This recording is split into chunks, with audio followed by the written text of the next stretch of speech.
Jacqueline Kennedy has been called America's Queen and First Widow. Americans admired her stamina and courage when her first husband was murdered in front of her eyes and scornfully nicknamed Jackie O when she tried to arrange family life for the second time. Jacqueline Kennedy's biography is full of tragic deaths, and yet this woman's life was filled with love. In this episode of the podcast, I will explore what Jacqueline Kennedy's story was like before the fateful shots in Dallas and how her life turned out. First Lady, style icon, White House fairy, as only Jacqueline Kennedy was called during her lifetime. For the future president of the country, such a spouse is a real luck. But John Kennedy never managed to make her happy. They met at a dinner party at a mutual friend's house. Jacqueline Bouvier, 23, had by this time been well educated at the Sorbonne in France and George Washington University in the United States, had a Bachelor of Arts in French literature, and had even worked for a newspaper. And John was a young senator whose main goal was the presidency. They started dating and a year later they had a wedding to which they invited more than 1,000 guests. When Jacqueline's mother, Janet Auchincloss, expressed her displeasure at such a lavish celebration, Kennedy replied,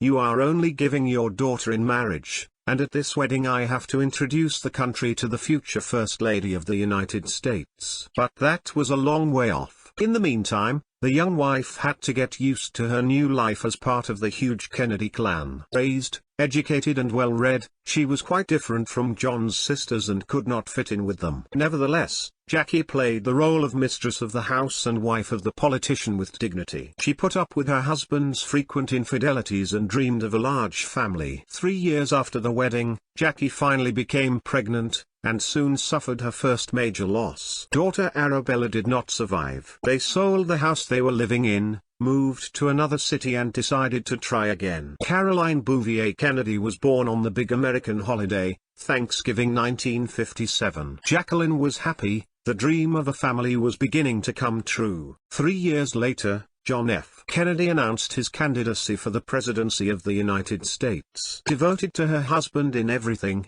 Jacqueline was determined to actively participate in his election campaign. But when the couple realized that they would have a second child, the plans had to be changed. Worried about his wife, John followed the doctor's advice and forbade her to leave the house unnecessarily. But Jacqueline would not be herself if she stayed away. So she entered the presidential race without leaving home, answering letters from constituents, giving interviews, recording adverts and even writing her own newspaper column. The first time Jackie entered the White House after winning the election, she was disappointed. The mansion in which history was being made looked like an ordinary house of an ordinary American with a good income, large rooms, modern furniture. And so she set to work. She created the Committee on Fine Arts and began buying antique furniture, crockery and other things significant to American history. Beautiful bedrooms and children's rooms appeared in the presidential mansion, and all the property officially became the property of the Smithsonian Institution, not the former president's. Jackie proudly presented the result of her labors to the whole of America by giving a television tour of the White House. People were eagerly curious to see how the president and first lady lived,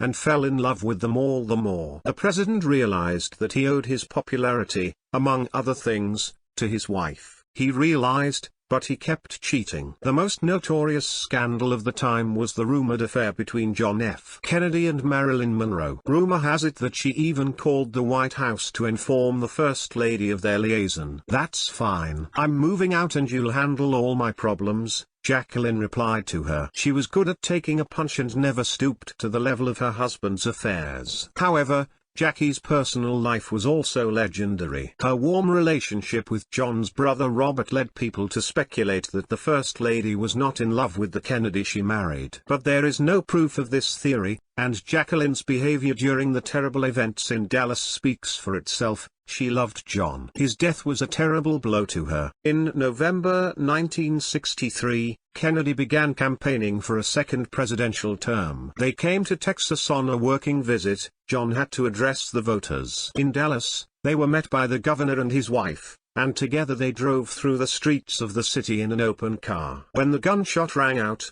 Jackie thought it was a motorbike exhaust, but then she heard the governor scream and leaned over to her husband. The last bullet hit John Kennedy in the head. Jackie, who was sitting next to him in the back seat, was covered in his blood. In a state of complete shock, she tried to crawl out of the car through the boot, but the car immediately increased speed and drove to the hospital. At the hospital, Kennedy was still alive. Jacqueline refused to be in the visitor's room and demanded to be allowed into the ward. John died in her arms. Those who were close to Jacqueline in those days recall that she was literally crushed by everything that was happening. But intuitively she behaved correctly, showing the whole country an example of boundless grief and dignity. A few hours after Kennedy's death, Lyndon Johnson was sworn in. Jackie was standing next to him in the same blood-stained pink Chanel suit. She flatly refused to take it off. "I want everyone to see what they did to John," and regretted washing the blood off her hands and face. For another 2 weeks after the funeral, Jackie and her children lived in the White House, preparing to leave. She wanted their children, Caroline and John F. Kennedy Jr., to live a normal life, and in a few years bought a flat for them in New York. A whole year after the death of her husband, she spent in mourning, only rarely appearing in public. According to her daughter, Jacqueline often cried during those months. In 1968, when John's brother Robert Kennedy was shot, Jackie decided to leave the country. "If they kill Kennedy, then my children are targets too." She married Greek billionaire Aristotle Onassis and tried to make a new life. But she was not destined to be happily married. Onassis died when she was only 46. Jacqueline is a widow again. The newspapers wrote on the occasion. She could not claim a large inheritance from her husband under Greek law, and she lost the protection of the U.S. Secret Service when she remarried. So Jacqueline Kennedy Onassis did what few people expect a former First Lady to do. She got a job. She worked as an editor at a book publisher, sued the paparazzi and continued to do America good,